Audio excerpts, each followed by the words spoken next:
Culture Nutrition. Ils ne savaient pas que c'était impossible, alors ils l'ont fait.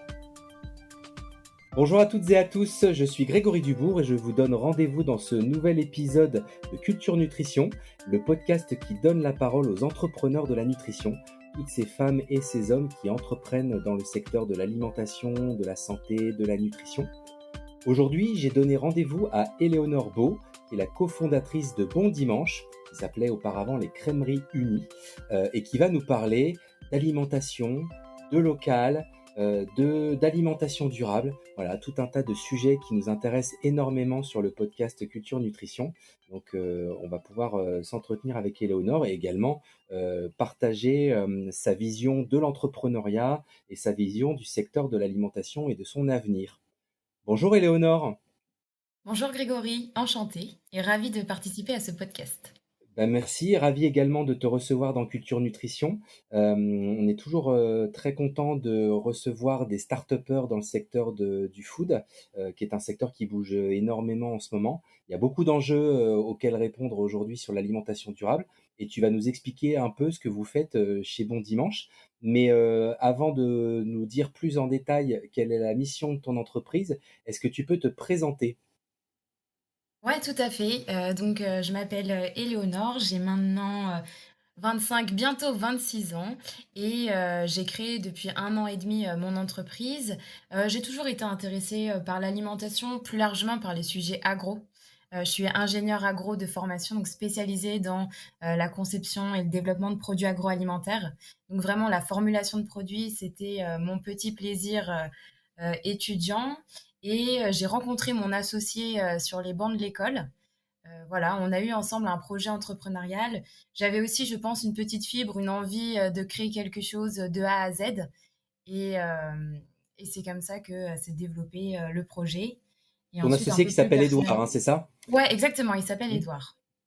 Très bien. Voilà, et Euh, après, un peu plus personnellement, je pense que, enfin, voilà, tout ce côté durabilité, résilience et cette notion de souveraineté alimentaire et territoriale, c'est des sujets qui me passionnent en off. Et donc, j'ai essayé d'allier à la fois ce côté environnemental, social, avec du coup le sens que je voulais donner professionnellement à mon entreprise.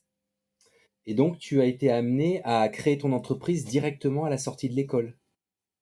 Oui, c'est ça. Alors, je sais pas si je le conseillerais forcément à tous ceux qui veulent se lancer, mais en effet, j'ai fait un petit CDD de 3 mois et je me suis lancée directement après en me disant, voilà, j'avais eu ce projet avant, en dernière année, d'école ingé. J'ai fait un petit passage en école de commerce en me disant, peut-être que j'aurais plus de billes pour lancer une entreprise.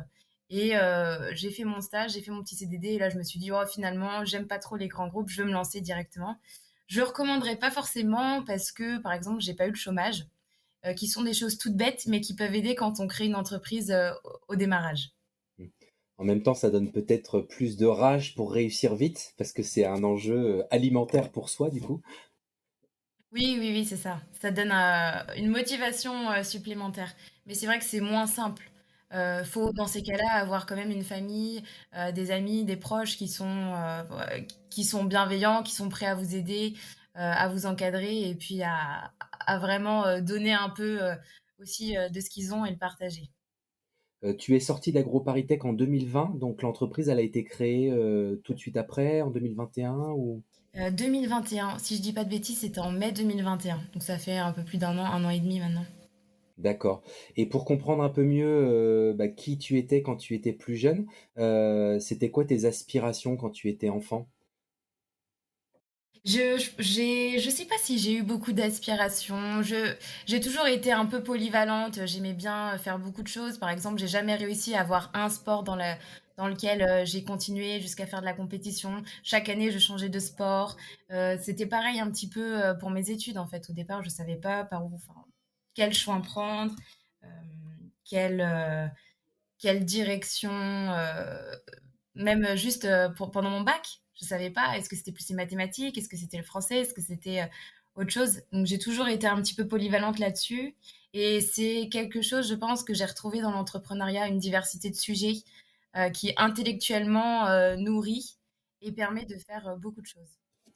Donc là, oui, la diversité, le fait de pas vouloir aller forcément dans les grands groupes. Est-ce qu'il y a d'autres motivations qui t'ont poussé à entreprendre? Heu, je pense qu'il y a toujours derrière une histoire une rencontre et je pense que la rencontre avec Édouard a été, déterminante. Je pense que sans lui, je ne me serais pas lancée. J'aurais eu peur. Il y a toujours ce petit syndrome de l'imposteur derrière qui est là et de se dire: «Est-ce que j'en suis capable? Est-ce que je le mérite quelque part, de réussir à monter une entreprise?» Donc avant tout, c'est quand même une rencontre et ensuite évidemment, il y a la personnalité qui intervient. Est-ce qu'on se sent à même, d'être, polyvalent, autonome et puis, avoir des hauts et des bas, assez régulièrement, dans sa vie professionnelle? Mmh. Et au-delà de la personnalité de cette rencontre avec Édouard, quelles sont ces compétences qui viennent compléter les tiennes et où vous vous êtes dit: «Ah bah oui, c'est intéressant d'entreprendre ensemble»? Donc avec Édouard, on est assez, complémentaires d'un point de vue personnel plutôt. D'un point de vue, compétences, on est quand même tous les 2 ingénieurs agro avec un passage en école de commerce. Donc je dirais que la séparation, des missions, elle s'est surtout faite sur nos appétences, à certains sujets. Je suis plus, sur la communication, sur le marketing, sur la partie RH. Lui était plus sur la partie financière, opérationnelle, très production. Donc il y a beaucoup de choses où la séparation, s'est faite juste par affinité et une fois qu'on commence à creuser un sujet, évidemment, on est entraîné dans une mécanique où finalement, bah, on devient expert de son propre domaine. Donc c'est la casquette qu'on s'est définie. Mais d'un point de vue compétences, globalement, on aurait tous les 2 été capables de traiter, l'un ou l'autre des sujets. C'est après l'affinité qui a fait le reste. Mmh. Et si ça avait pas été en nutrition ou en alimentation au sens large, dans quel secteur tu aurais eu envie d'entreprendre? C'est une bonne question, dans le social, je pense. Quelque chose comme peut-être, la seconde main. Pas forcément alimentaire, donc ça pourrait être, des vêtements, ça pourrait être du reconditionnement. Je pense que c'est un secteur qui m'aurait plu. Ou alors la pédagogie, la sensibilisation. C'est quelque chose qui me plaît beaucoup. Je sais pas si je suis la meilleure pédagogue, mais en tout cas, c'est des secteurs où la transmission de savoir sur, toujours en restant, je pense, dans des thématiques un peu de durabilité, de résilience. Je pense que ça aurait été, voilà, 2 sujets où je me serais sentie à l'aise. Ce qui n'est pas incompatible avec l'entrepreneuriat dans l'alimentaire, parce que ta marque alimentaire peut avoir pour mission de faire de l'éducation sur l'alimentation. Tout à fait et ce que c'est ce Mmh. que je souhaite à toutes les marques qui véhiculent des valeurs, hein. C'est de derrière avoir une communauté, de gens qui sont engagés et qui ont également envie d'adhérer, à cette idée de transmission de valeurs. Alors, on va rentrer un peu plus dans le détail de ce que vous faites chez Bon Dimanche. Est-ce que tu peux nous présenter l'entreprise et nous faire un peu le pitch sur les produits? Ouais, tout à fait. Donc Bon Dimanche, c'est né, je l'ai précisé, mais sur les bancs de l'école. On a pris conscience avec Édouard qu'il y avait un vrai décalage entre, nos modes de production et de consommation et puis les enjeux actuels. Le modèle alimentaire, il a été construit, post-Seconde Guerre mondiale, sur, cette idée de souveraineté alimentaire, donc vraiment, nourrir un plus grand nombre avec, une productivité et une spécialisation des régions, en fonction de ce qu'elles étaient capables de produire pour, nourrir plus de monde, plus vite et tout de suite, voilà, engranger, du volume. Aujourd'hui, les enjeux ont changé. On parle plus de résilience, on parle de durabilité, on parle de capacité à s'adapter aux aléas climatiques. Donc le modèle, on trouve qu'il a aujourd'hui des limites, que c'est un modèle qui s'essouffle et on voudrait revenir avec Édouard à plus de localité, et notamment encourager l'agroécologie qui est une façon agricole de concevoir, les agrosystèmes un peu différente, en misant beaucoup plus sur les synergies culture, élevage, et sur cette dimension locale qui pour nous est un pilier clé. Donc, on a développé un concept de micro-laiterie. Ça s'inscrit vraiment dans les pas de la microbrasserie. C'est vraiment tout opéré en local. La micro-laiterie, c'est un lieu de transformation.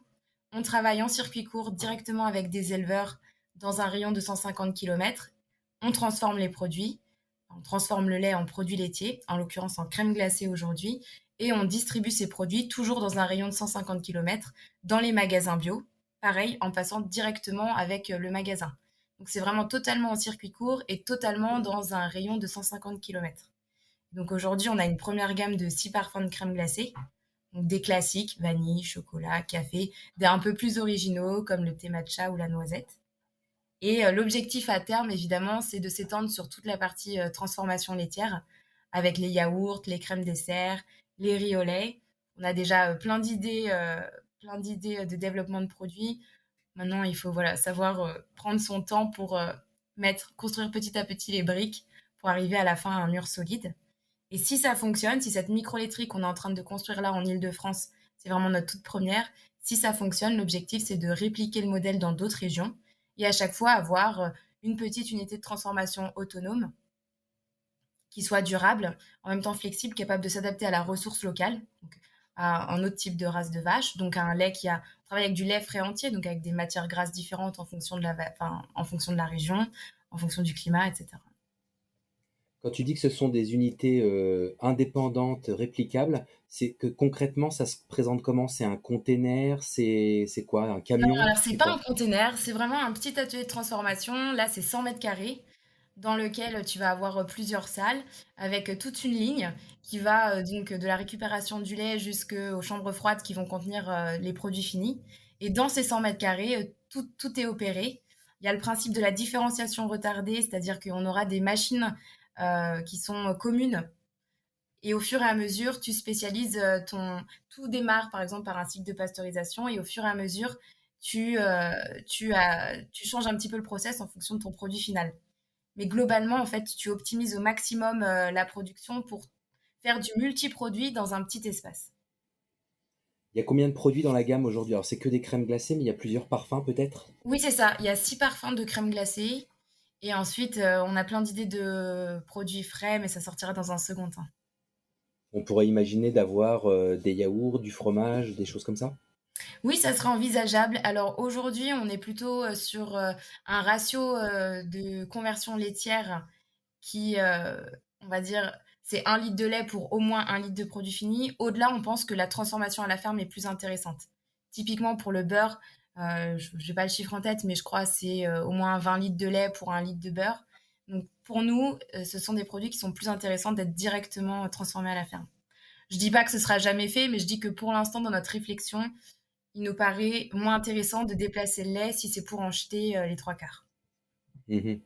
Et pour comprendre un peu votre chaîne de valeur, vous avez un système de partenariat, de contrat avec les agriculteurs chez qui vous vous implantez? Ouais, tout à fait. On travaille en partenariat avec une coopérative laitière bio qui est implantée sur tout le territoire. Et donc, on travaille avec leurs adhérents. Évidemment, il y a toujours des affinités. Et on est particulièrement regardant sur l'exploitation, comment elle est gérée, voilà, quelle volonté, quelle motivation, mais aussi l'éleveuse ou l'éleveur derrière. Ça nous tient beaucoup à cœur parce qu'on veut vraiment encourager un élevage et une exploitation plus largement assez vertueuse. Mmh. Et aujourd'hui, vous avez donc le site c'est à Saint-Nom-la-Bretèche dans les Yvelines, c'est ça? Oui, c'est ça, c'est récemment. Jusqu'ici, on était dans des cuisines partagées à Massy. Et donc, depuis quelques mois, on a déménagé. Donc là, on est vraiment. Le site est en construction. Donc, il n'est pas encore visitable. Et pour l'instant, c'est un peu des travaux. Mais effectivement, là, on a 100 mètres carrés qui sont en train d'être remis à neuf pour lancer la production. Normalement, en janvier, on relance les lignes. Et l'ambition, c'est d'avoir combien de sites de ce type partout en France? Une dizaine d'ici 5 ans. Très bien.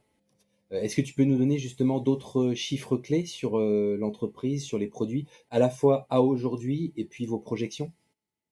Ah, c'est compliqué de te donner des chiffres clés là, mais je sais pas. Aujourd'hui, on a une dizaine de magasins, c'est vraiment pas beaucoup, mais on estime qu'une micro-laiterie, ça livre environ, enfin, en moyenne, on estime 200-300 magasins bio pour une micro-laiterie, et ça travaille avec 2 à 3 éleveurs partenaires. Donc ça, c'est en tout cas ce qu'on espère, et ça emploie une dizaine de personnes, tout compris, production, commerciaux, avec des fonctions support qu'on espère mutualiser sur tous les sites. L'idée, c'est pas de proposer un retour en arrière avec une unité de transformation qui rayonne seulement sur son territoire. L'idée, c'est de proposer un modèle qui soit à la croisée entre la transition numérique et agroécologique. C'est de se dire que ces petites unités pilotes, elles communiquent entre elles pour partager leurs compétences, leurs savoirs qu'elles auront développés et donc d'avoir des fonctions mutualisées comme le marketing par exemple qui peut s'effectuer complètement en télétravail. Donc et voilà, d'avoir des ressources comme ça communes. Et donc dans 5 ans, on espère avoir une dizaine de sites qui à chaque fois emploient une dizaine de personnes. Donc ça fait quand même une centaine de salariés normalement, répartis sur tout le territoire. Et là, aujourd'hui, au niveau des équipes, en interne, vous êtes combien? Voilà, aujourd'hui on est 2, donc c'est OK, vraiment, on les est 2, c'est fondateurs. les 2 fondateurs Mmh. effectivement. Là, on a lancé des recrutements sur la partie production. L'idée c'est, voilà, de trouver, 2 talents pour venir, compléter l'équipe et opérer cette micro-laiterie pour qu'on puisse prendre un peu de recul et s'occuper des sujets annexes. Il y en a tellement quand on se lance. Donc jusqu'ici 2 c'était très bien pour une petite dizaine de magasins. C'était déjà On avait déjà beaucoup de travail puisque quand on était les mains dans la glace, on faisait la production nous-mêmes, donc on la fera toujours, mais on espère la déléguer. Quand on est les mains dans la glace, on peut pas aller démarcher un magasin, on peut pas, gérer, la partie administrative. Donc voilà, on devait, séparer notre temps entre le moment où on faisait de la production, qui sont des journées très complètes, très longues, le moment où on faisait nos livraisons, le moment où on faisait, des discussions avec des investisseurs. Enfin, c'était beaucoup, donc on est content, on va s'agrandir là très prochainement. Donc là, vous allez embaucher vos premiers salariés. En quoi votre culture d'entreprise, elle est unique et qu'est-ce que vous allez, porter comme valeur, auprès des gens que vous allez embaucher? C'est difficile de parler de culture d'entreprise. On était, 2 jusqu'ici. Je pense que je pourrais en parler quand on sera au moins 3 et qu'il y aura du coup quelqu'un de nouveau dans le bateau. Non, je pense que la culture, c'est vraiment, la simplicité, c'est, aussi la gourmandise. Enfin, c'est une culture qui est très centrée sur le produit. Et plus largement du produit, c'est une culture qui est centrée sur la capacité à se remettre en question et à poursuivre un objectif sans tomber amoureux de la solution, mais du problème. On veut gérer ce problème d'accompagner la transition agroécologique de la filière laitière. Aujourd'hui, on a pensé que le concept de micro-laiterie était le concept qui marchait, enfin qui marcherait en tout cas, qui nous paraît celui d'avenir. Notamment, vu le contexte actuel, on est convaincu qu'il y a beaucoup de choses qui vont changer, à la fois, l'énergie fossile. On se rend compte que, bah, aujourd'hui, ça coûtait pas très cher de, faire du monoproduit et qu'on irriguait partout. On pense que maintenant, il faut revenir à des logiques beaucoup plus locales et éventuellement du multiproduit, localisé. Donc voilà, c'est toute cette culture-là qu'on aimerait véhiculer, c'est de se dire, on a une mission et comment répondre à cette mission en restant ingénieux, en restant motivé et puis surtout sans oublier le produit derrière qui est quand même indispensable. Surtout en agroalimentaire, enfin, on le sait, si le produit n'est pas bon, on ne pourra pas le vendre. Ou alors on va le vendre, personne ne rachètera, ça sert à rien. L'idée, c'est de fidéliser et d'avoir une communauté qui est aussi engagée, qui se retrouve à la fois dans le produit et à la fois dans l'entreprise. C'est Et une réponse un peu fourre-tout. ouais, Je, ouais. je fais de mon mieux. Et au niveau de la concurrence, est-ce qu'il y a déjà des marques qui sont positionnées sur ce créneau, de micro-laiterie ou de micro autre chose? Non, il y a pas de marque, en tout cas en magasin bio, qui se positionne sur ce créneau, sur la transformation laitière, mais je connais d'autres marques effectivement qui se sont lancées dans cette idée de local. Je pense par exemple à La Miche qui sont des bières. Hem, c'est pas forcément sur les produits laitiers, c'est assez compliqué les produits laitiers. On se parle quand même, d'une matière, qui est difficile à travailler. Qui se conservent, on est sur la crème glacée, donc nous, c'est plutôt simple pour l'instant, mais sur les produits frais, c'est compliqué. C'est des produits qui ont une date de conservation assez restreinte. Donc c'est vrai que c'est difficile de se lancer sur le local si on n'a pas vraiment bien pensé le modèle avant. Donc aujourd'hui, non, il n'y a pas vraiment de on peut voir, sur Paris et ça existe et c'est très bien, c'est pas le concept de la micro-laiterie, mais c'est vraiment, des petits artisans qui transforment, donc c'est vraiment de la laiterie, urbaine. Ah oui, c'est ça. Qui transforment localement. Mais on n'est pas du tout dans ce concept de la micro-laiterie, où on adresse du B2B2C. Ça veut dire qu'on vend d'abord en B2B avant de s'adresser à un consommateur final. Ah oui, ça et vous vendez, pour l'instant, exclusivement sur le circuit magasin bio? Ouais, tout à fait. Mmh. À travers, des commerciaux, des distributeurs, des grossistes? C'est quoi votre canal? Alors, on est vraiment sur le positionnement local, donc c'est du démarchage, magasin par magasin. Il faut savoir que dans le réseau bio, pour construire une offre, il y a souvent une offre qui est générale à toute l'enseigne. Moi, si je prends par exemple Biocoop, enfin, la centrale d'achat Biocoop propose à ses adhérents des produits. Et ensuite, le magasin peut référencer du local avec un cahier des charges très précis sur le local. Donc, ça doit venir dans les 150 kilomètres, ça doit être transformé par le producteur. Et ça leur permet d'avoir à la fois donc une offre pareil sur tout le territoire, et à la fois une offre qui varie selon la localisation du magasin.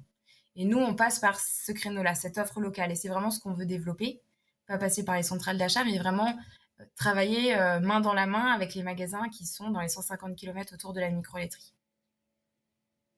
Très bien. Et j'avais une question sur la marque parce que apparemment l'entreprise a changé de nom ou les produits, je sais pas. Avant, ça s'appelait les Crèmeries Unies et vous avez changé pour Bon Dimanche, alors que finalement vous n'êtes pas très vieux. Pourquoi ce changement de nom? C'est pour des questions de propriété intellectuelle ou pour des questions purement marketing? Non, non, ça n'a rien à voir par rapport en toi, c'est pas du tout juridique. C'est une réflexion qu'on a eue. Les crèmes réunies, on s'était lancé, c'était vraiment le démarrage, une petite réflexion sur un bout de papier avec Edouard, un petit sondage avec les amis, la famille, est-ce que c'est bien, est-ce que c'est pas bien. Finalement, il nous fallait un nom pour démarrer. Avec Edouard, on aime beaucoup démarrer, se heurter au terrain et ensuite faire mieux. C'est, c'est depuis le début, on construit par itération. On améliore au Du fur et à test mesure. and learn, comme on dit. Exactement, du test and learn. Et c'était pareil pour nos recettes.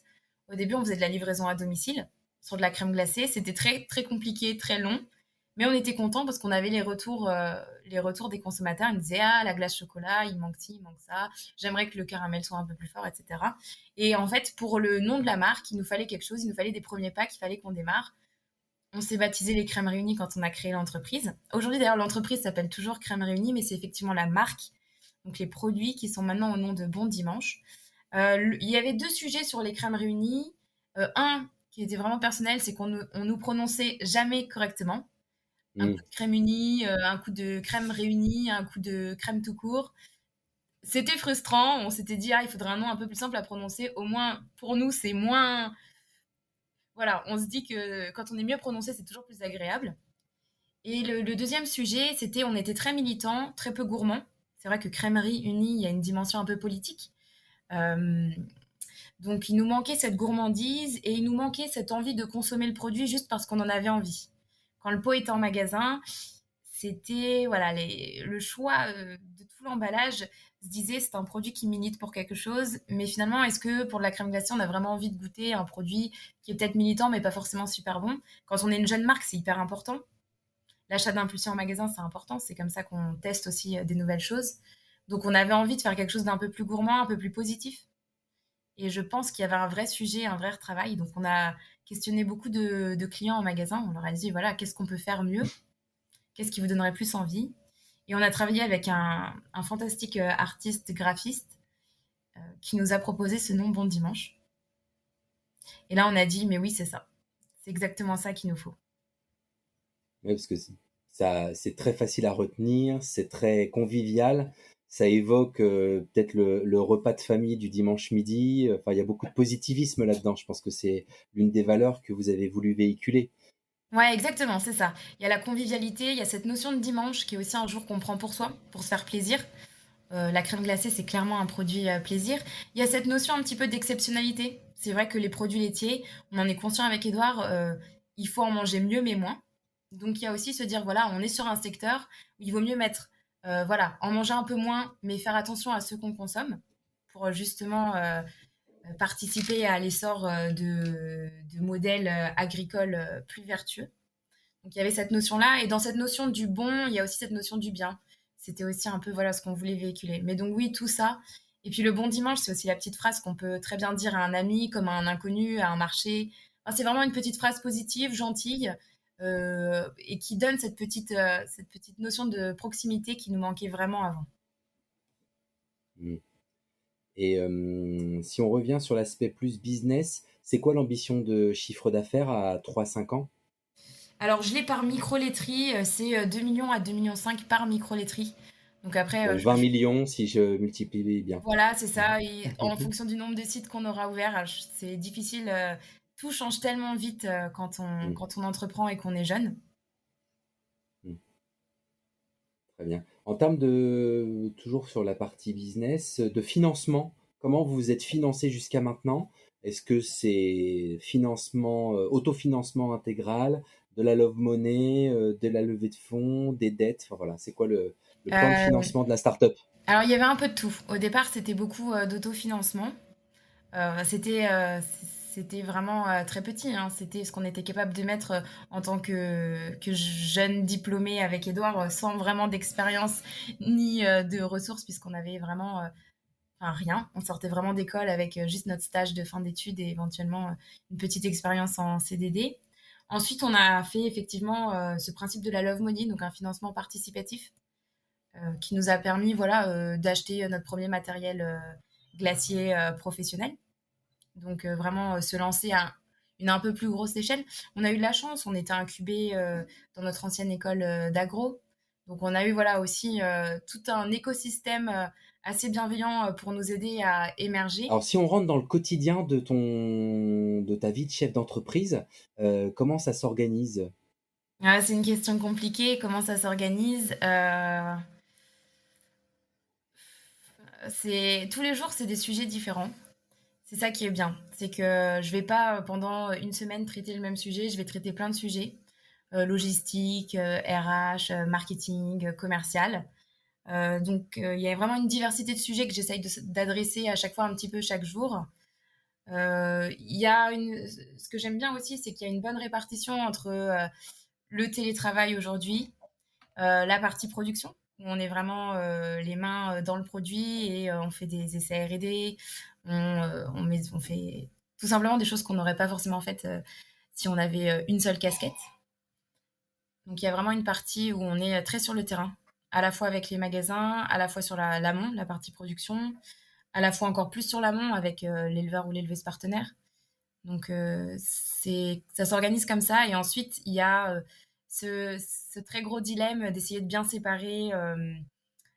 On a tendance à, quand on a un projet entrepreneurial, évidemment, c'est son projet, donc c'est à la fois professionnel et personnel. C'est la dimension qu'on a voulu donner à, à notre vie quelque part. Donc il faut essayer parfois de réussir à raccrocher. Donc c'est pas forcément facile Mmh. Et alors c'est quoi tes de techniques pour, faire la part des choses et essayer de trouver l'équilibre entre le pro et le perso? entre le pro et presse. Bah alors, il y a quand même la frontière. Enfin, c'est quand même une frontière très poreuse parce qu'évidemment, c'est mon entreprise aussi, donc si je suis pas là, il y aura personne d'autre, surtout quand on est 2 au démarrage. Donc évidemment, il faut savoir, se dire à quel moment, moi je dirais pas il faut s'arrêter à une certaine heure ou il faut, couper son téléphone, ne pas répondre à ses mails. C'est très compliqué, enfin, c'est très personnel, mais je pense qu'il faut sentir un moment, si on sent qu'on tire un peu trop sur la corde, se dire: «Bah là, je me mets une limite» et là je me dis, «J'arrête, ce week-end je fais vraiment rien» ou limite je prends un jour. Enfin, je veux dire, personne ne vous en voudra d'avoir pris un jour parce que vous avez besoin de faire totalement autre chose, de sortir, d'aller courir, de s'aérer, c'est possible, même sur la journée, si tout d'un coup il y a un truc, un sujet sur lequel on patine, on n'arrive pas à avancer, une mauvaise nouvelle. Donc après, chacun a un peu sa façon de gérer les choses. Je dirais que c'est, faut essayer d'être en accord avec soi-même et de trouver le moment où vraiment on sent que physiquement on a dépassé les bornes, ou même moralement, Mmh. enfin, si on se sent plus bien. Mmh. Et c'est souvent très, très bénéfique de faire un break, hein, qu'il soit de quelques heures, d'un jour ou de quelques jours. C'est jamais du temps perdu au final, contrairement à ce qu'on pourrait penser, parce que finalement, Non, on a le ouais. temps de décanter des idées, on s'aère, on se repose et ça, c'est de l'énergie supplémentaire quand on réattaque. Ouais, tout à fait. Mmh. Non, il faut savoir aussi effectivement faire d'autres choses. Mmh. Et c'est important, je pense, de garder aussi un entourage qui n'est pas que lié au business. Mmh. Tu as des Et d'autres enfin, entrepreneurs dans ton entourage justement? non, pas dans ma famille proche. Mmh. Alors, évidemment, j'en ai rencontré plein. Mmh. C'est un peu un petit cercle, hein, les entrepreneurs, au bout d'un moment, surtout dans l'alimentation, dans la bio, on finit par connaître un peu l'écosystème. Ça devient quelque part des amis, Mmh. des gens qu'on peut solliciter si jamais on a un vrai sujet, une question. Dans Donc, cet c'est agréable écosystème d'être en... Oui, dans cet Ouais, pardon. écosystème, justement, tu as rejoint des associations, des clubs d'entrepreneurs ou des syndicats, des collectifs? Non, j'irai pas jusque-là. C'est vrai qu'on a rejoint, par exemple, Réseau Entreprendre, Oui? qui permet d'avoir des prêts d'honneur, quand on se lance et qu'on est, jeune entrepreneur. Vous êtes Ça permet d'avoir un... lauréat du réseau Entreprendre Ouais, Île-de-France? 92. Non, ouais, 92. 92. Et ça permet d'avoir un mentor, par exemple. Oui. C'est qui Alors votre je suis pas mentor? pour, c'est pardon? C'est qui votre mentor ou quel est son secteur d'activité, son Oui, expertise? alors, c'est un PDG d'une boîte de marketing commercial qui nous a vraiment, je pense beaucoup, beaucoup, beaucoup aidés, Ouais, donc c'est hyper depuis le début. intéressant pour vous, comme, compétence. Oui, tout à fait, tout à fait. Et puis, au-delà juste de son expertise, métier, c'est vraiment, nous aider à formuler parfois des choses, à nous dire c'est quelles sont les options, qu'est-ce que vous voulez faire, qu'est-ce qui vous bloque. C'est aussi un état d'esprit un peu, c'est de se dire, voilà, on peut lui poser une question. Il a déjà recruté par exemple un salarié qui peut nous dire comment faire. Il sait, enfin, c'est des trucs tout bêtes, mais quand on gère une boîte, on a déjà traité des sujets que nous, on découvre aujourd'hui. Donc c'est vraiment ça, du management aussi, comment on manage une équipe quand on reçoit son premier salarié ou même son premier stagiaire. Et alors après, je suis pas pour multiplier les mentorats dans tous les sens et appartenir à des clubs. Je pense qu'il faut, voilà, il faut savoir aussi se dire que une relation avec un mentor, c'est donnant-donnant. Il prend de son temps, donc il faut qu'on prenne du nôtre pour aussi essayer de faire en sorte que la relation fonctionne, donc le voir régulièrement. Donc je pense qu'il faut pas non plus multiplier ça dans tous les sens. Mmh. Et puis dans la philosophie, dans les valeurs du réseau Entreprendre, dont je fais partie également, il y a la réciprocité et donc vous serez, un jour amené à donner par ailleurs ce que vous avez reçu comme accompagnement à d'autres entrepreneurs, donc c'est dans les 2 sens. Ouais, tout à fait. Et ce sera aussi enrichissant. Ce temps que vous donnerez, ce sera en final, vous recevrez également beaucoup parce que c'est également enrichissant d'être soi-même mentor. Oui, oui, oui, c'est pour ça. Je pense que il faut que la relation, elle soit équilibrée, effectivement. C'est chacun donne un peu de sa personne. Donc c'est pour ça que je pense qu'il faut, quand on a une relation de mentorat, il faut pas négliger le fait que ça prend du temps Mmh, et que c'est aussi quelque chose dans lequel on s'engage. C'est mmh, pas juste, ok, je bénéficie de conseils et puis ça s'arrête là. mmh. Et puis dans le mécanisme et le concept global du réseau Entreprendre, c'est une demi-journée par mois avec ta promotion, plus 1 ou 2 heures avec ton mentor. Donc effectivement, ça te demande un investissement, enfin ça vous demande à tous les 2 un investissement à prendre, bah, sur le temps de vie de votre boîte, mais qui là aussi est probablement un temps, très, très précieux parce que c'est pas du temps de perdu de s'extraire de son quotidien pendant une demi-journée pour apprendre des choses, pour partager avec d'autres. C'est se sortir de son isolement, c'est échanger des tips, échanger des contacts. Donc c'est forcément très très fructueux. Ouais, non, non, c'est vrai. C'est vrai. Et ça, c'est au-delà du cercle juste amis, famille et voilà. Enfin, c'est quelqu'un avec qui tu peux aborder beaucoup de sujets et très divers et variés. Donc oui. Là, pour le coup, je recommande vraiment Réseau Entreprendre à tous les jeunes qui veulent se lancer pour le prix d'honneur et pour l'accompagnement qu'il y a derrière. Comment vous vous répartissez les fonctions avec Édouard? Il y en a un qui est plus en charge de quelque chose, toi tu es sur quel type d'activité? Comment ça se passe? Alors, je suis plutôt sur la partie marketing, commercial, communication. Edouard est plutôt sur les aspects administratifs, opérationnels et financiers. Ça s'est fait un peu par affinité. Mmh. Ensuite, voilà, il faut savoir aussi, enfin, on est complémentaires, mais on est aussi capable de gérer les sujets de l'autre si jamais il y a besoin. Et c'est vrai que quand on a un doute, souvent on se consulte. Qui est-ce qui prendra en charge la fonction RH parmi vous deux? Moi, Très bien. on va voir ce que ça va donner. Ça va être une découverte pour toi? Tu as jamais eu l'occasion de recruter, de manager des gens? Non, ouais, ouais, tout est une Mmh. découverte. C'est vraiment, là, c'est depuis le début de l'aventure, tout est découverte. Mmh. Alors, il y a des découvertes qui sont plus ou moins faciles. Il y a des choses avec lesquelles on se sent plus ou moins à l'aise.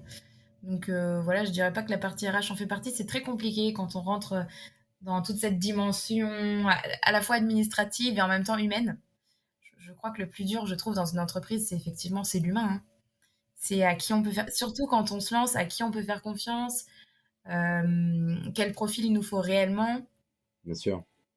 Voilà, on n'a pas forcément, c'est compliqué, les premiers salariés, en plus, on n'a pas forcément nous-mêmes les compétences, donc on veut aller les chercher ailleurs. Donc, il faut pas non plus mettre trop la pression sur la personne qu'on recrute et en même temps, il faut être assez exigeant. C'est toujours un juste milieu et un équilibre. Histoire de compromis, ouais. Ouais. Toujours pour, revenir sur ta vie d'entrepreneur, est-ce que tu as des routines, dans ton organisation personnelle ou bien des routines anti-stress, par exemple? Les routines anti-stress, non, en plus, je suis quelqu'un d'assez stressé, mais j'ai l'impression que finalement, c'est très stressant par phase. Alors, effectivement, là, je suis dans une phase moins stressée, donc je pense que je vais te dire que tout va bien. Je suis dans une phase plutôt happiness. Mais c'est vrai qu'il y a des bas, moi j'aime bien me vider la tête, sortir, faire autre chose. Et quand je dis faire autre chose, c'est vraiment quitter ce réseau travail. C'est sortir avec des gens qui ne vont pas te demander comment va ta boîte dès qu'ils vont te voir. Ils vont te demander, je sais pas, quel est le dernier achat que tu as fait, quelle est la dernière chose qu'est-ce que tu vas faire pour, je sais pas, ton 31. Voilà, c'est essayer de trouver des gens qui ont, qui sont moins focus peut-être pro et plus perso, et ça permet aussi de relativiser, de voir d'autres choses. Et moi, je fonctionne aussi beaucoup relativiser, se dire bah, finalement, qu'est-ce que j'ai. Finalement, même si ça rate, même le pire du pire du pire, j'ai quand même une famille, un toit, j'ai des amis. Enfin, c'est se dire voilà, il y a quand même beaucoup de choses qui sont très positives et finalement, l'essentiel est déjà là. Et ce que je construis, c'est du plus. De positiver en toutes circonstances et de tirer des leçons, de garder que le meilleur. Ouais, ouais, ouais. Alors, ça paraît très facile dit comme ça, mais quand on est dans une phase compliquée, c'est toujours plus dur, mais effectivement, c'est essayer de enfin, vraiment, se forcer à faire l'exercice et se dire: «Bon, le pire du pire, c'est quoi?» Depuis le début, justement, tu as connu des phases compliquées ou des échecs? Ouais, alors échec, c'est un grand mot. Échec, c'est un grand mot.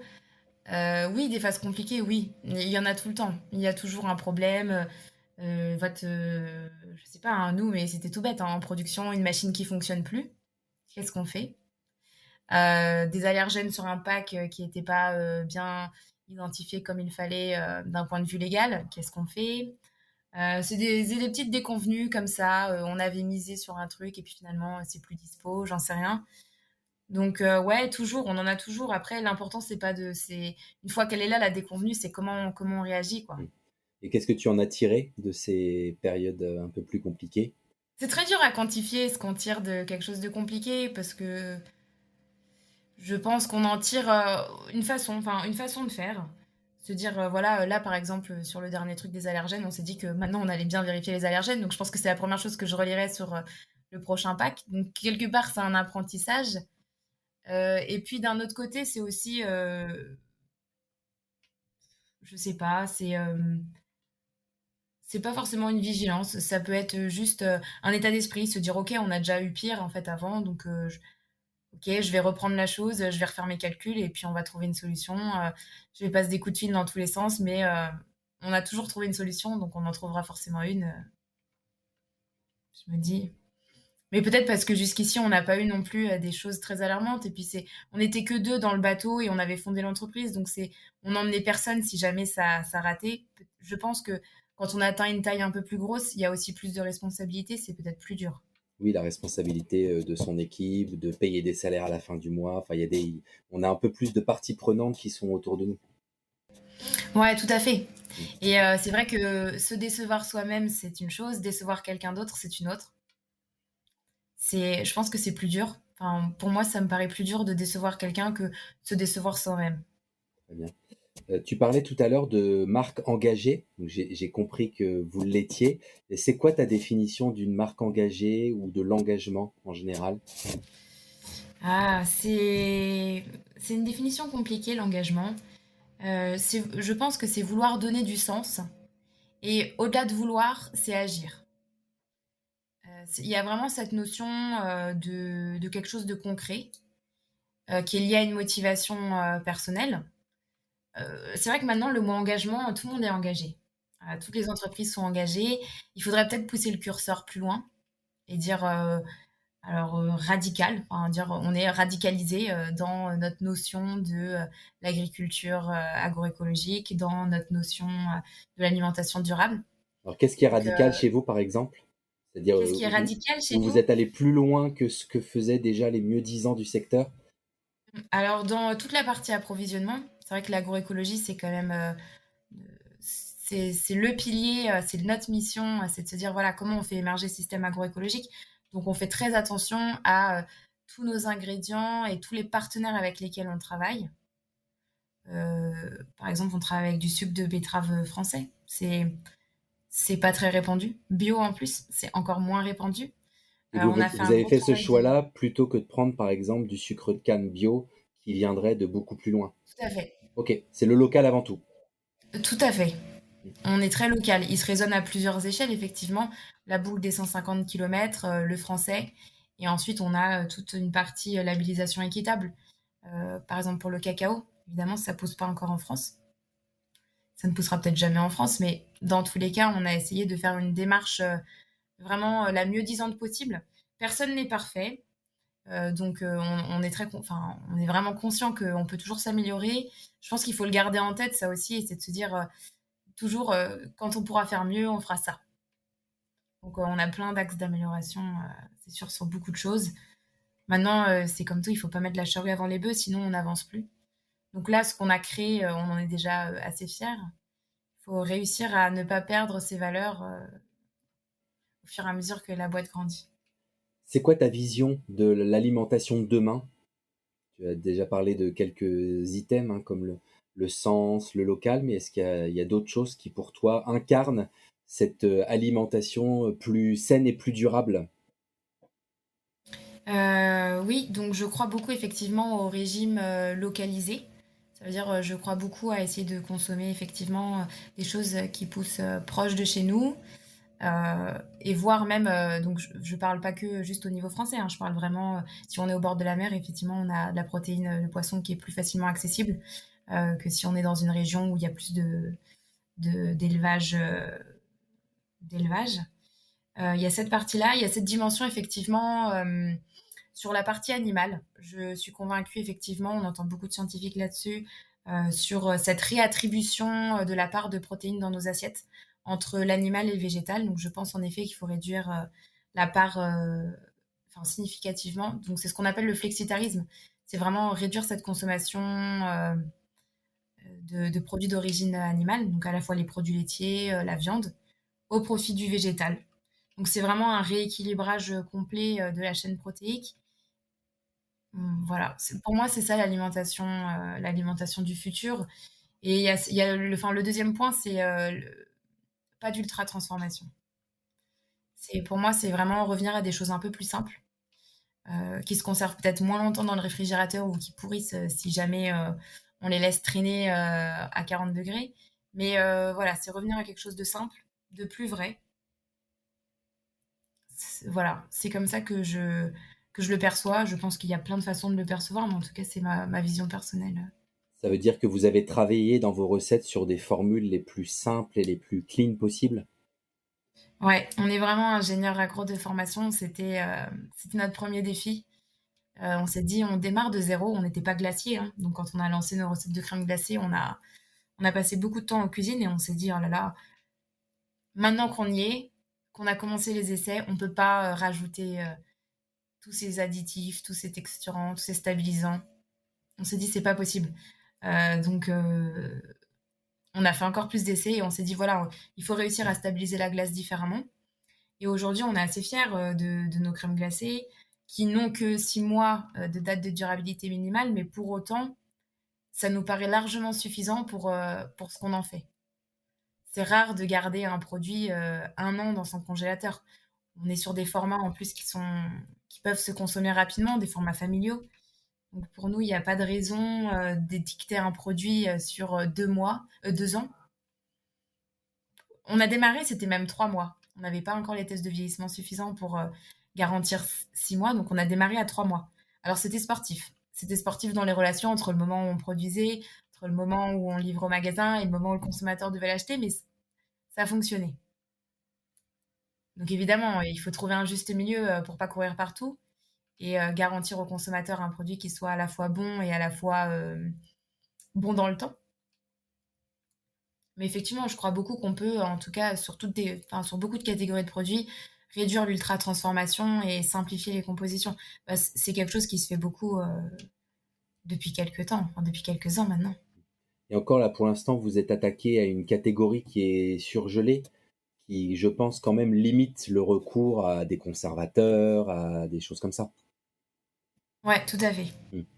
Tout à fait. Il y a des produits qui sont plus compliqués effectivement à travailler.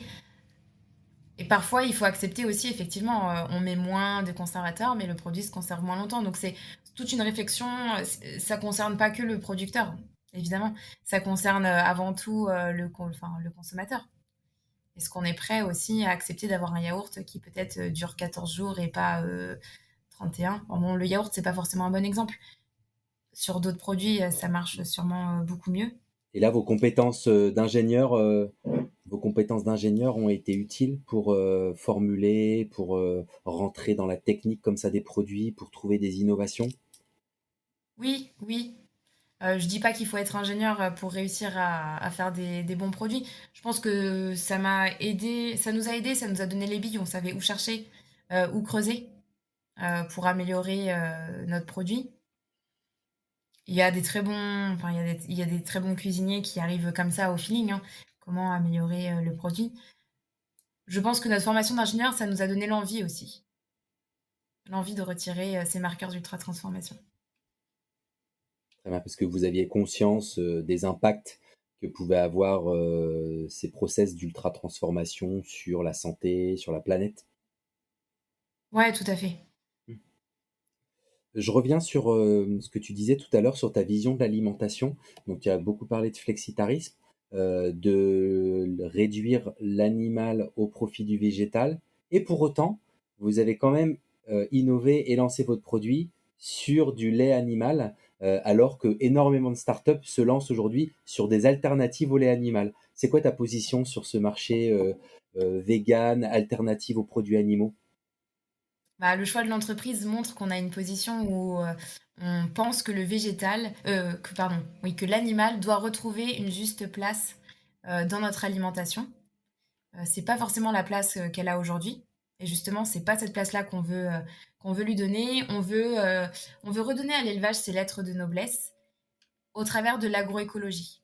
Donc, on pense vraiment que l'élevage doit être réduit et maintenant qu'il doit être vraiment utilisé en synergie avec le végétal. Donc c'est vraiment repenser un peu nos modèles. Et c'est exactement ça l'agroécologie, hein. C'est vraiment repenser la façon de concevoir les agrosystèmes en s'inspirant beaucoup plus des écosystèmes naturels, où il y a déjà cette notion de fertilisation, il y a déjà cette notion vraiment de complémentarité animale-végétale. Euh, on est parti sur une autre voie, cette voie-là, cette voie-ci de vraiment redonner à l'élevage sa place. Pour autant, on n'est pas du tout contre la création d'alternatives. C'est une autre piste. On pense que les deux pistes peuvent coexister. Alors, je ne sais pas où sera l'équilibre dans quelques années, mais je pense aujourd'hui que l'élevage est indispensable pour la production.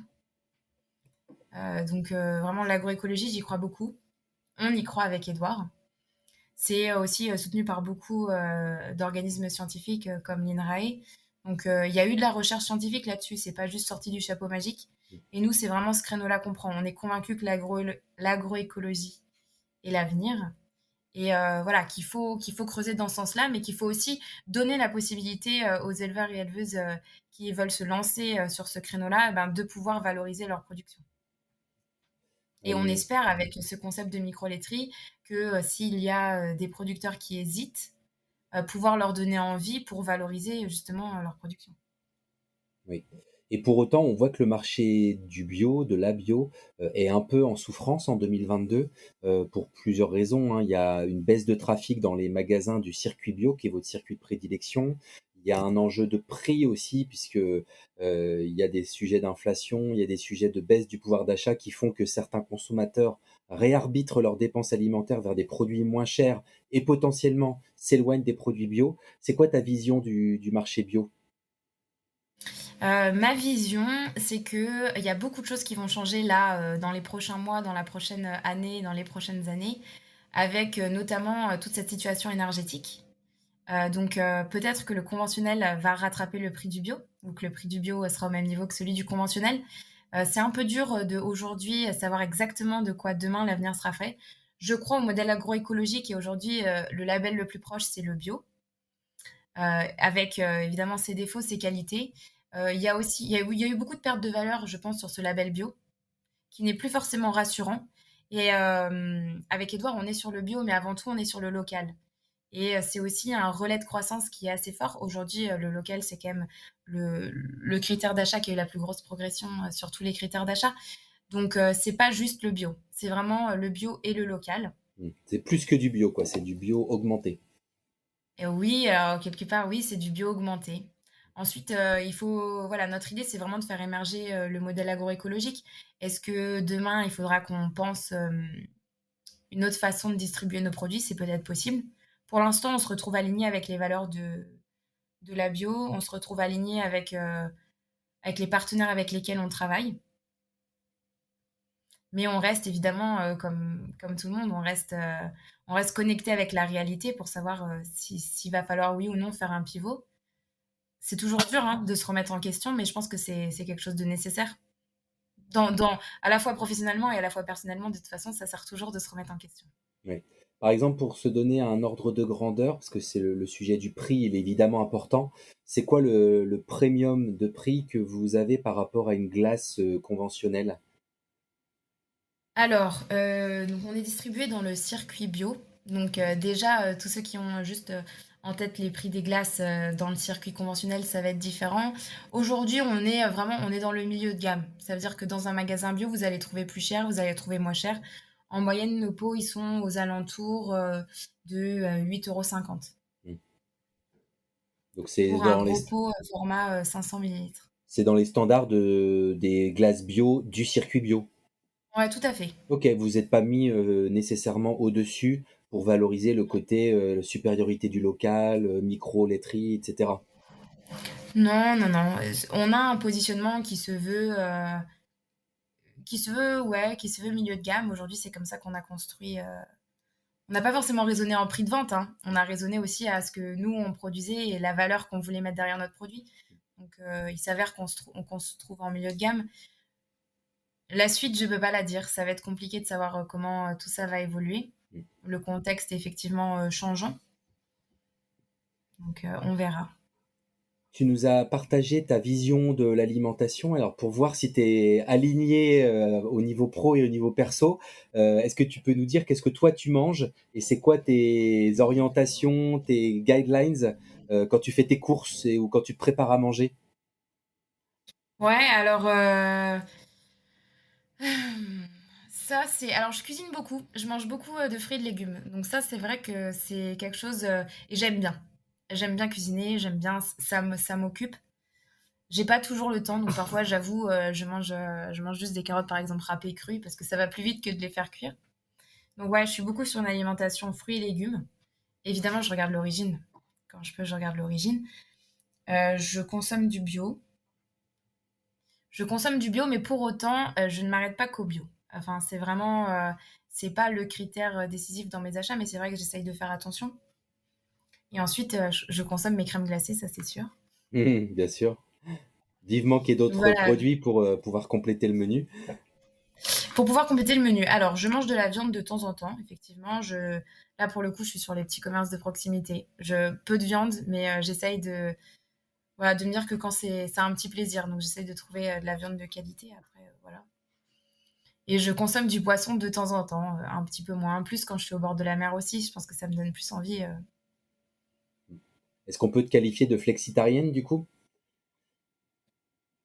Oui, alors on peut pas, enfin, je sais pas si on peut toujours faire rentrer les gens dans des cases, mais c'est vrai que je fais attention. Je pense que je fais attention et je le fais de façon consciente. Donc effectivement, on pourrait me qualifier de flexitarienne.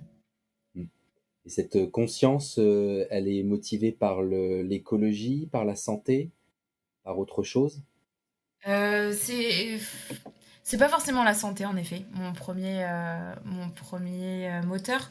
C'est plutôt oui, l'idée enfin, je suis convaincue qu'à l'échelle du consommateur, si on fait pas le premier pas, ça va être très dur, que toute la chaîne suive. On peut pas demander, à un agriculteur, de faire quelque chose si derrière, son produit, personne ne va le consommer. Donc oui, oui, l'alimentation, il y a beaucoup de gens qui disent que c'est comme un vote, un choix politique. Dès qu'on achète quelque chose et ben, on revendique que c'est quelque chose qu'on a envie qui se démocratise. Donc oui, je pense que c'est une sorte de ouais, de revendication à la fois environnementale et sociale sur l'évolution que je veux donner, sur toute la chaîne de valeur. Mmh.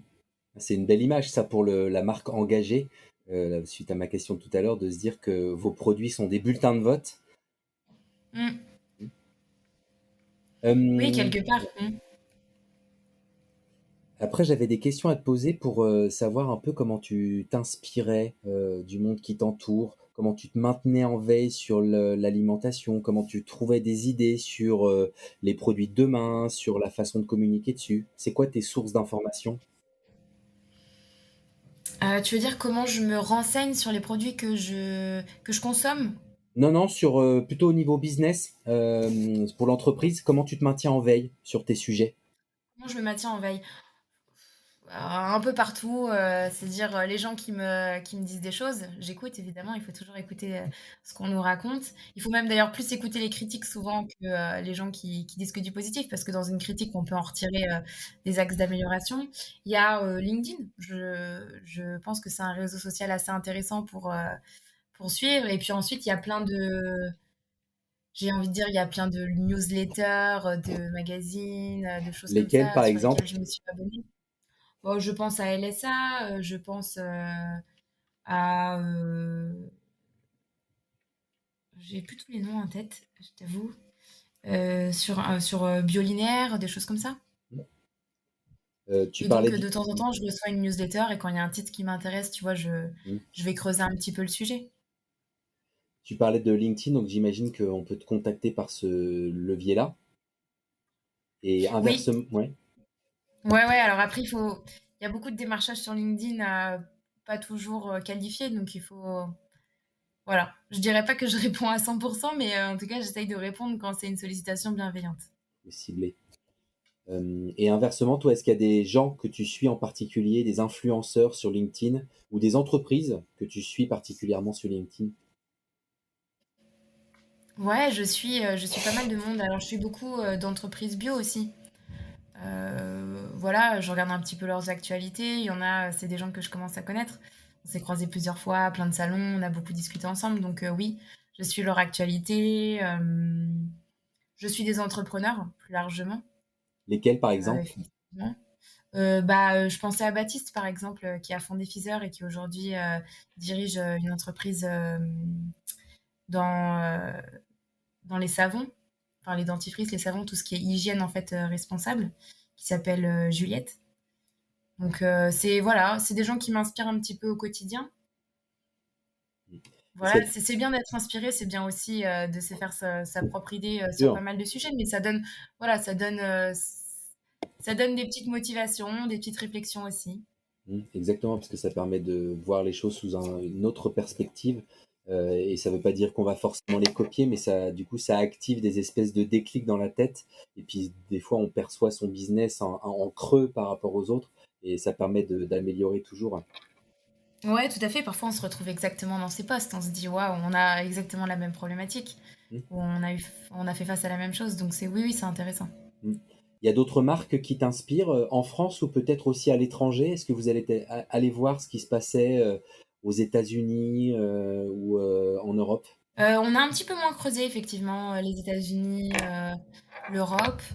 Il y a quelques marques qu'on a identifiées. C'était plus d'un point de vue marketing. Après, c'était sur la communication, qu'est-ce qu'on n'aime pas, quand on est allé chercher à l'étranger, plus que sur le modèle. Ok. Et c'est quoi ta Sur le modèle. communication préférée, ton marketing préféré? Ah, mon marketing préféré, c'est très compliqué ça. Parce qu'à chaque fois, il y a du bon, il y a du moins bon, on n'aime pas, c'est très compliqué. Mais en France, rien qu'en France, je trouve qu'il y a des marques qui sont assez intéressantes à suivre. Je pense par exemple à lait de vache. Alors Oui. c'est Danone derrière, mais je trouve que la communication est à la fois pédagogue, à la fois ça donne un petit peu envie, donc j'aime bien par exemple. Et qui ont été très précurseurs puisque c'est une marque qui a été créée il y a plus de 10 ans maintenant, hein, donc précurseur sur l'agroécologie, précurseur sur le ton aussi dans la communication, là, ne serait-ce que la marque avec les vaches là qui se parlent, c'est des tons Oui, oui, qui étaient un oui. peu décalés à l'époque. Non, mais tout à fait. Et il y a eu aussi, enfin après en marketing, il y a Michel Augustin, c'est quand même Oui. c'est un sacré numéro, donc effectivement, on peut pas rester insensible. Mm. Il y a quand même des choses. Après, évidemment, voilà, on- il faut, voilà, enfin, chaque marque a aussi ses spécificités. Donc parfois, on peut aimer le marketing, on peut un peu moins aimer le produit, ou on peut aimer le produit, mais pas forcément la communication, ni forcément toutes les valeurs. Enfin, c'est adhérer à une marque, c'est surtout quand on a la sienne, c'est aussi plus dur.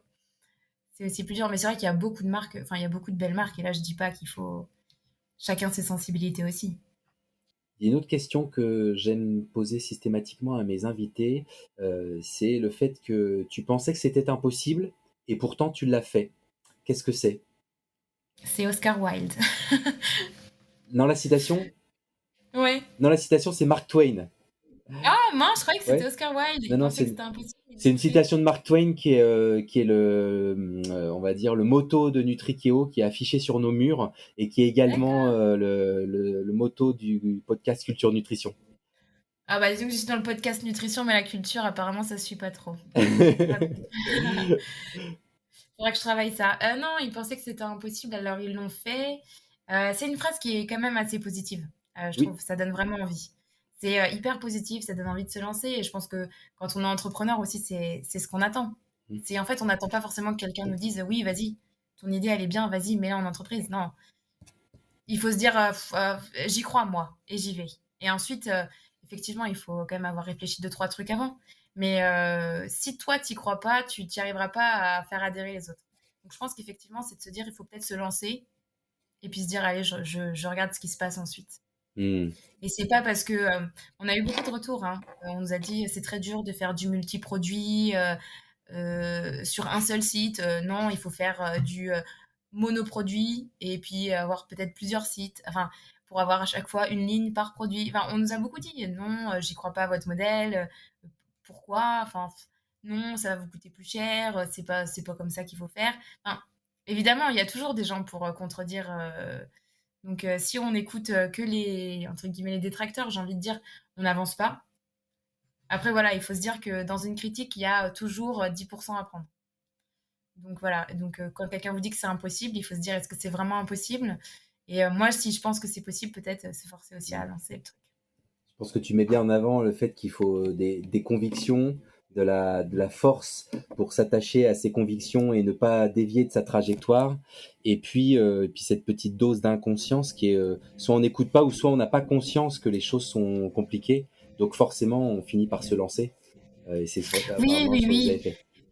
Oui, moi, je pense qu'il vaut mieux avoir des remords que des regrets. Donc se dire j'ai tenté, ça n'a pas marché. Et ça n'a pas marché parce que, il peut y avoir plein de raisons. Le marché n'était pas prêt, ma solution était bancale, je sais pas, la personne que j'avais rencontrée finalement, bah, c'était pas une personne avec qui je pouvais vraiment travailler et faire confiance. Il y a plein de raisons pour lesquelles ça peut rater. C'est pas, et il y a beaucoup d'entrepreneurs qui ont fait plusieurs boîtes avant d'avoir une boîte à succès. Donc là, clairement, c'est pas parce que ça rate une fois que ça rate, on dit jamais 203, hein. Donc souvent, il y a eu des essais avant l'essai fructueux. Donc là, vraiment, il faut, ouais, moi, je préfère me lancer et me dire, bah voilà, ça n'a pas marché pour ça. Tant qu'on se met pas soi-même en danger, je pense que c'est vraiment cette chose-là à avoir en tête. Quand on fait de l'entrepreneuriat, c'est assez facile de se mettre vite en danger parce qu'on va faire des prêts, par exemple, et qu'on va pas vérifier les garanties suffisamment comme il faut. Enfin, voilà, enfin, s'endetter, ça peut être un danger. Ne plus dormir, ça peut être un danger. Trop de stress, ça peut être un danger. Enfin, il faut essayer, voilà, de trouver ses limites aussi. Très bien. C'est un bon mot de la fin sur l'entrepreneuriat et le dépassement de soi tout en restant à l'écoute quand même.